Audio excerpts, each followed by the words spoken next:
So you guys remember this fight scene, yeah? And you remember the dynamic between these three people? Yeah, well, this is the same dynamic, but they did it much better. What dynamic is that, I hear you ask?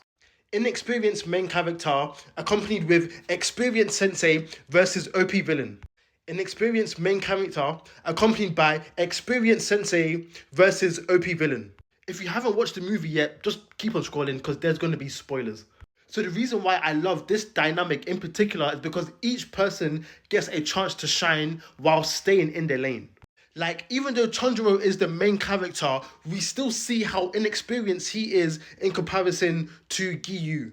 So yes, it was Tanjiro who was technically the one who beheaded Akaza. However, let's be real, it was Giyu that was holding this fight down for the majority of it. Because Giyu was so much stronger and more experienced than Tanjiro, it gave Tanjiro the time to actually brainstorm and think, how can we defeat this demon?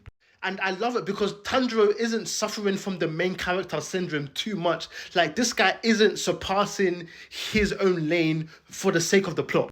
Like, there's many times where Tanjiro does some inexperienced stuff. For example, when he was about to behead Akaza, Giyu was like, okay, do it, stay quiet, do it. And what does Tanjiro do? This guy shouts, giving his position away.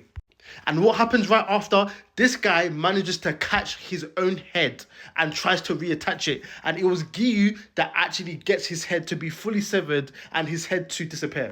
And then what happens after that? Tanjiro, this guy faints. This guy is completely defenseless. And again, it was Giyu who has to essentially try to save him. And then when Tanjiro finally wakes up and he goes in for the blow, this guy lets go of his grip and he loses his sword. Bearing in mind that it was stated earlier that Giyu's hands were numb, but he was still able to grip his sword. And then lastly, just to finish it off, Tanjiro completely faints, leaving himself completely and utterly defenseless. But when Giyu faints, you see how he catches himself with his sword. Like, I'm sorry, like them adding these little ways just makes so much sense and it makes everything so much better. Like, it's so much realistic. Giyu is the more experienced and still the stronger person, yet everybody had their chance to shine.